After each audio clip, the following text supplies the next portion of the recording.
Two of the greatest things ever are heavy metal and cheeseburgers. And tonight, they come together as one for a car con carne outside Kuma's Corner, the original on Belmont. My guest is David Bacso. He is the creative director for Kuma's. And I was able to look at the menu, the burger of the month, before I went to see David because I had my Samsung Galaxy S8 phone in front of me. My phone, which runs on the Boost Mobile network.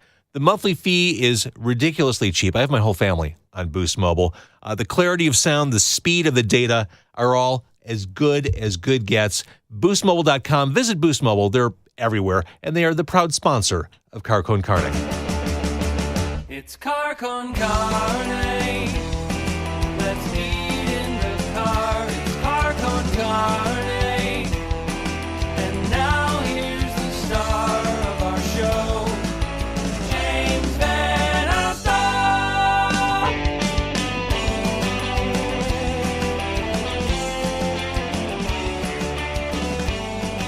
You brought two burgers in the car. I have some burgers here. I kind of gave you some idea of what I wanted, which is to say, I want something that I haven't had before.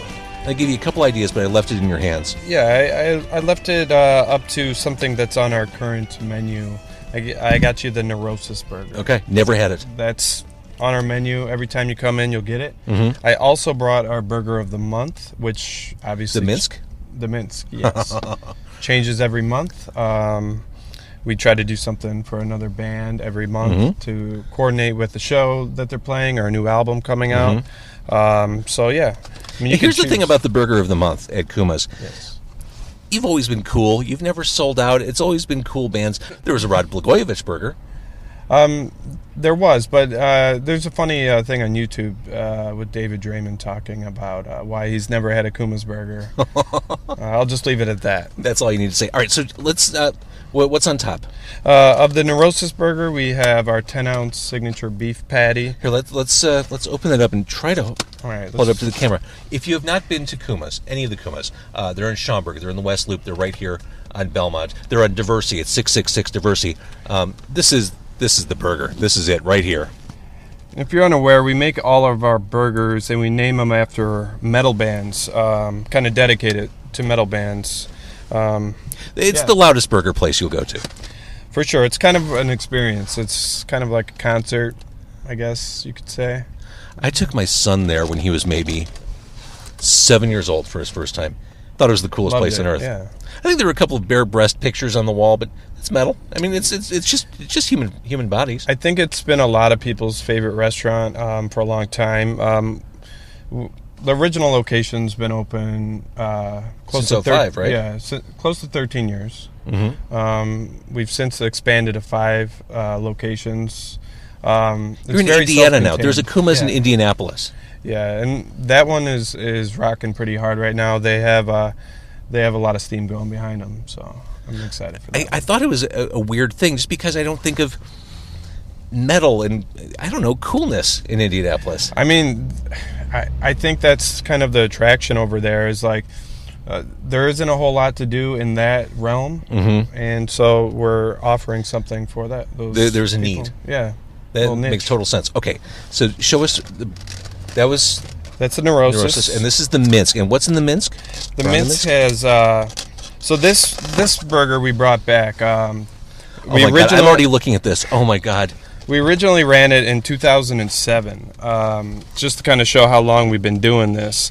But this has pastrami, sauerkraut, Swiss cheese, brown mustard, which you can't see. So it's almost like a Reuben. It's like a Reuben, correct. And like last month, we did something for Cannibal Corpse. Was a little bit more outside of the box, but I mean, it's Cannibal Corpse. It's kind of what they wanted. Yeah, they've never been in a box. No.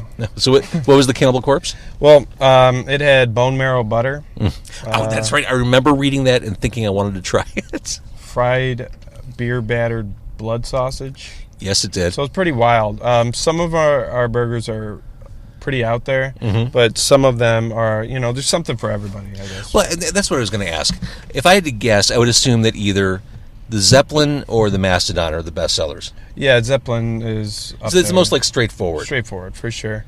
What I like about my job here is actually working every month.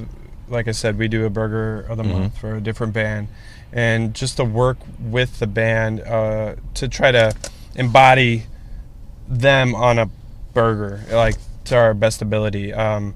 Like, for example, Every Time I Die, I worked with recently, and they were very specific about like what they wanted, which was so awesome. Some other bands are like, we like nacho cheese. And Everyone likes nacho cheese. Leave it at that. Well, I mean, one of my favorite menu items on Kuma's from the get-go is the Slayer, which has anger as an ingredient. And that's a real ingredient. Oh, it comes through. It's picked up by the meat and the pretzel bun. It really shines. Yes. If you haven't had the Slayer, you should definitely come try it. Exactly. All right, so let's try. Okay. I'd say let you try. You know what this tastes You like. sure you want that one? You want this one? Oh God, I don't. This one is like a Reuben, and it's limited time. You want the Neurosis? Yeah, I actually. Do you? Actually. All right, so I've got the Minsk. We're going to show this. Again, this is pastrami. So this is. How's the pastrami made? Is that all done in house? Yeah, it's done in house. We slice it up every day, and we kind of pride ourselves in making all ingredients in house. So. Yeah, I mean, when you order a burger at Kuma's, get an appetizer, have a cocktail, have a beer, because everything is to order. And to go off the beer thing is, we only serve craft beer. You guys were like first on Lagunitas. First on Lagunitas, first on Three Floyds. And I don't know if many people know that. And a lot of people, there's a lot of good food in Chicago in 2018. Yep. A lot of good burgers now, but I think it says something that Kuma's is still here and still tries to push the envelope. Absolutely. And going back to 2005, I mean, we are spoiled now. I mean, this is the land of burger plenty.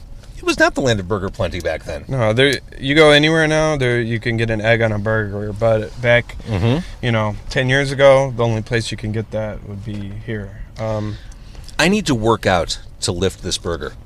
Like my forearm strength. I need like Popeye arms to lift this up. This is this is a dwarf star. See, the 10-ounce beef patties, we serve them on our pretzel buns, which are amazing. Yes. I mean, come on. And the thing I like about pretzel buns, they can hold all the juice, all the sauce. Yeah, you gotta make sure the integrity holds for the whole experience. Indeed. All right, so here's the glamorous part of what we do here. We're going to eat while people watch. Oh, I feel it dripping down my hand. That's a good thing, right? Yeah. Yeah. Yes. All right. So, good luck. Yeah, thanks. Human jaws don't expand like this, David. They just don't. And yet, here we go. Oh, David. Cooked to a beautiful medium rare. Yep. Oh, my gosh. All our burgers are cooked to your temp, so if you like them a little bit more well done, we can get that. But do you roll your eyes when that happens? I try not to. Try not to. My mom likes them well done, so okay. I can't roll my eyes too hard. And the little kids like the well done burgers. Yeah. So, but typically we encourage medium and medium rare. Well, it's more metal to have signs of blood. Of course. I mean, clearly. Oh, this pastrami is really good. Oh my gosh. Oh my gosh. And again, I'm not going to make a dent in this. I mean, we encourage you to finish your whole meal in-house because otherwise you're kind of bitching out. But if you don't, you definitely have a meal for the next day or two. Especially if you get our mac and cheese, which is ginormous. Your mac and cheese is amazing. The thing about Kuma's, I love coming here. This isn't really a date meal. After eating at Kuma's, you kind of... See, I got to jump in there and disagree a little bit. Okay. As far as date meals go, I think it's a good date spot, especially on the first date. If you're not sure how it's going to go, we play very loud music. So in case you don't want to have a whole lot of conversation. Oh, good point. There's loud music going on. It's a cool experience. And after that date, based on the response, whether there's going to be a second one. For sure. If the person's turned off by the music or the burgers. But my point is, after eating at Kuma's, I kind of just want to be left alone. I just comatose. Just maybe sit on my bed in my underpants, reading a comic book, waiting for sleep. Yeah, maybe if it's a hot day, you should just like eat half of the burger or Right. something. Yeah, like I'm not going out and playing highlight after eating at Kuma's. All right, seriously, I got to two-hand this thing. You have the house-made chips. I have some fries if you want to dip in. Oh, I'm By all cool with the means. chips, actually. We just recently debuted our first vegan option. For a long time, Kuma's was, no vegan options. But I'll say after working with so many bands throughout the years, there's so many vegans and vegetarians. And at the end of the day, we make burgers for the bands. Right. And most veggie So- burgers suck. So making a good one or having a good one makes a statement. For sure. And I think our Converge vegan burger on the menu is, every day it's one of our top sellers. So I think that says something. Is that right? Yeah. In that short of a time. Yeah. Wow. For sure. Every day it's up there. So. And that's made with the Impossible Burger, which bleeds vegetarian blood. It does. So I guess if Kuma's wanted to do as metal as they can get for a vegan burger, Right? Impossible Burger is the way to go. First time I came here, And it's delicious. So. I was, it was a long time ago. It seems like forever ago, I was vegetarian. Things changed. But back then, my friend Paul Natkin, who lives in the area, Oh, yeah. rock photographer. He does all the photos in Kuma's. Oh, okay. He walked me over. He's like, there's this new place. It was probably 05, maybe early 06. It's like, you got to check it out. Oh, wow. Walked in. I ate a salad. I felt like the biggest pussy on earth. But I was still resolute. I'm like, no, I'm vegetarian. Not long after I flipped back to being carnivorous, this was one of the stops. And, floodgates were open. Yeah, I hear that often. Do you really? My sister was vegetarian, and she wanted her first burger to be here as well. It kind of ruins you for other burgers, I got to be honest. I mean, I Look at think this. Look at this. that's the idea. Uh-huh. If you want the best burger you'll ever have, I think you should definitely check out Kuma's. At least check it off your list. And like I said, we've been open 13 years now, so we keep trying to improve and push that envelope. So if you enjoyed it in the past, or maybe you didn't enjoy it in the past, maybe revisit it in 2018. Absolutely. For sure. When you got the Diversey location, did it really matter what neighborhood it was in, or were you just looking for an address that had 666 in it? I think we were looking into Lakeview, but that made sense once that popped up. I will say we just opened in the West Loop, like right across from Publican. Right. And that Kuma's is bringing a totally different vibe to that neighborhood. I bet it is. And it's pretty cool to see. I bet it is. All right, and then you're also in Indianapolis. If you're traveling, maybe going down, was that 70, going down I-70? Yeah, we're in Fountain Square in Indianapolis. I know where that is. Yeah. And Schaumburg in the burbs as well, if you can't make it out to the city. I've been to the Schaumburg location. Yeah. It's like, oh, well, do we go to Chili's or do we go to Kuma's? Well, It's definitely the coolest thing out in Schaumburg. Just by far. Yeah. By So- far. I'm slowly working my way through the Minsk. It's so good. You are the creator. What a cool gig for a chef to be the person who helps create and mastermind these burgers.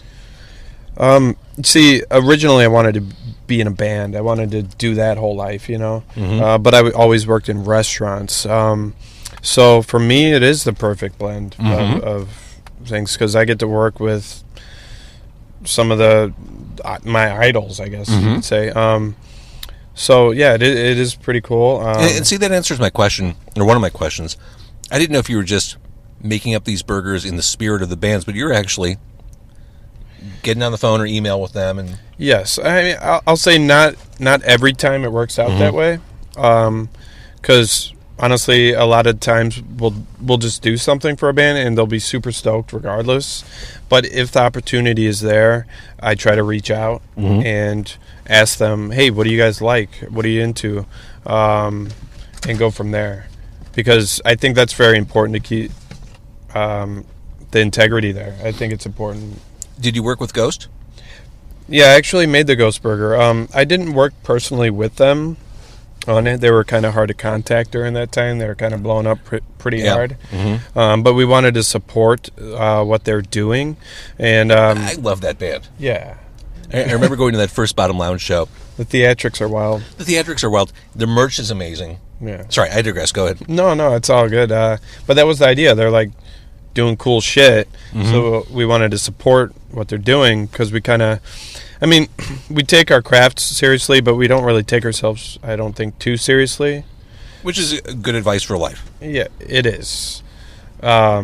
So we did, basically, if you're not familiar with the Ghost Burger, it had a communion wafer and And the church was pretty into that, right? yeah, I would say that's one way to put it. There was a protest or two. But we do bring that Ghost Burger back. We try to every year or every other year around Easter. Can you can you buy communion wafers wholesale? Do you go to like Sam's Club for those, or do you make them in house? I kind of just want to say we make them in house. I'll tell you later. All right. We craft them from the depths of burger hell.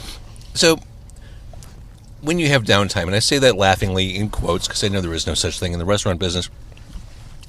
When you have downtime, are you just kind of playing with ingredients? Do you go to? I mean, we talked about the burger explosion in Chicago. Are you kind of sneaking in competitors' places, seeing what they're doing? Yeah, I mean, I wouldn't say sneaking. Like with this industry, you kind of know everybody and whatnot. But yeah, you got to know what's going on in the competition, and especially now in Chicago, like there's a spotlighted burger on every menu in every restaurant. So, and a lot of them on pretzel buns, and a lot of them with fried eggs, which Kuma's originated, you know. So it is good to keep up on what people are doing, but at the same time, like you got to try to come up with original stuff on your own, I guess. So where do you find inspiration? Weed, usually. And Makes total sense. Inspiration, though, I guess, just comes from working with the bands, like talking to them about what they like and what I feel they're about, I guess. As pretentious as that might sound about a hamburger. No, but someone like Metallica comes to town, they come in. What kind of response do you get from bands like that? You know, it makes my job a whole lot easier that so many bands already know about Kuma's, because you can just do away with that whole... It doesn't look like you're being weird. And like, hey, fanboy. We like you. Yeah. So there's a mutual respect going on, which is fucking mind-blowing. But, like, for example, Cannibal Corpse was just in the other day to try their burger, and nicest dudes in the world, and they had nothing but nice things to say about That's everything. really gratifying. Yeah, it definitely was. It's hard to put into words. So, given that this is really a neighborhood spot, especially the original one here, do you see a lot of the same faces from the past 13 years? I mean, yeah, I mean, we went through this boom a few years ago when we were on Food Network all the time. You know, we had and we still see a lot of traffic from those shows. For a while there, like, if you're a neighborhood person trying to come into Kuma's, like, good luck. You know, you're waiting hours. and that's a risky thing. Yeah. You risk pissing off the people who will always be there for you. And it's kind of out of your control. Right. You just kind of want to make everyone happy. But I will say nowadays with, you know, our intention of opening another location originally was to take some slack off of the original so people could come eat and drink, you know. I think that was really well timed. Yeah. I think maybe, you know, some people thought I could have come early, but yeah. I think it fits in right, and like you don't have to really wait that long these days if you want to get a spot at Kuma's. Well, and to the point of what you just said, the Kuma's expansion has been fairly methodical looking at it from the outside. I think there'd be a great temptation to ramp things up really quick. But it seems to be a little more mindful. Well, you know, I've seen other burger spots, expand, and do that whole thing of, lack of a better term, selling out. Like they just kind of just expand crazy, 50 plus locations a year open. We take our time. We want to take our time. Like I said, we've been open 13 years. We just opened our 5th location. It takes a lot to open a new spot and kind of hold what integrity we do have, and we want that to translate. Right on. So, do you have a favorite? I mean, as someone who's kind of burger-wise, like your favorite burger? Hell yeah, I love spicy stuff. So, Plague Bringer is the way to go. There are a few spicy options. Yeah, I feel like Avondale loves spicy shit. So, we do have quite a few that built their way up here. But there's really something for everybody. Plague Bringer is the way to go, though, if you're into spicy stuff. Which is the one that's super garlicky? That's Plague Bringer. Okay, yeah. So if you like garlic and you like so we're recently also expanding our cocktail program, which is pretty cool. All the locations have a pretty expansive cocktail list at this point, which is kind of new ground for Kuma's. We were all always just like beer and burgers. Totally. So it's cool to have some cocktails too. I love it. So Guy Fieri was in this place? Yeah, he was here once upon a time. For diners, drives, and dives. That's kind of what. So I'm chewing a fry here. Yeah, I know. I'm trying to eat quickly as you talk. Which, again, going back to the idea of me sitting alone in my bed in my underpants, that's absolutely where this night's headed. You just demolished that burger. I didn't want to bitch out. You did not. I want to prove my manhood to you. You bring out a Kuma's Burger of the Month. I'm going to finish it. It's all gone. All right, so Guy Fieri. Yeah, I mean, he came in, did his Guy Fieri thing and enjoyed the burger. I don't think there's a whole lot to say about that. It was a very quick operation. But we've had during that surge after Diners, Drives, and Dives, which was awesome that we were on there. We had so many cooking shows, so many TV shows, news, things coming about, and then I feel like the Ghost Burger came out and kind of did that again. So I feel like 2018 might be a year for something similar to happen, but you'll have to stay tuned. Okay. I do like how you go topical. You went topical with the Blagojevich. It seemed like a hard one to ignore. Yeah. You're from Illinois. I mean, that was, inescapable at the time. Yeah, the bologna's not going to serve itself. You got to put it on a cheeseburger. Yeah, if you weren't... It was bologna, our 10-ounce signature beef burger between 2 grilled cheese sandwiches when he went to prison. So the burger, which, by the way, as you mentioned, I destroyed, is so flavorful. I mean, I get the basic salt and pepper in there, but what else do you have going on that you can share? I mean, honestly, we have our house Kuma's blend that we that we do with our purveyor with the fat ratio. But as far as seasonings, it's straight up salt and pepper. But they are grilled to order. So I think it's just a very satisfying burger. I mean, if you're not full after it, I would... Something's wrong. I'm eating the chips now as a courtesy, but I know I'm making a mistake. I know. Don't eat until you're full. Eat until you hate yourself. Thank you. That is the more metal way to go. I am a member of the Clean Plate Club. All right, so Kuma's, for people who haven't been, or people who want to come back, the website is kumascorner.com? Yeah, kumascorner.com and facebook.com/kumascorner. You can find us there. All those locations. I have food in my mouth. I love what you do. I think you said it. What a cool gig. Yeah, it's pretty cool, and I think where we're at right now, we've really built up Akuma's staff that is going to take us into the future even more. We're all ready to. Everyone's on board with the same. Yeah. After 13 years, I think it's pretty cool to see this, the passion behind everyone involved. There are 2 things that make Kuma's awesome, besides the food. That sense of community with the music, and the sense of community with Chicago. I think you've fostered them both. Yeah, I mean, thank you. We do pride ourselves in being a Chicago staple. I mean, if you're from Chicago, you should be pretty prideful about that, I guess. I don't know. Right on. Dude, thank you for the work you do. Thank you for bringing burgers in the car. Yeah, thanks, You are an artist. I really appreciate what you do. Thanks, James.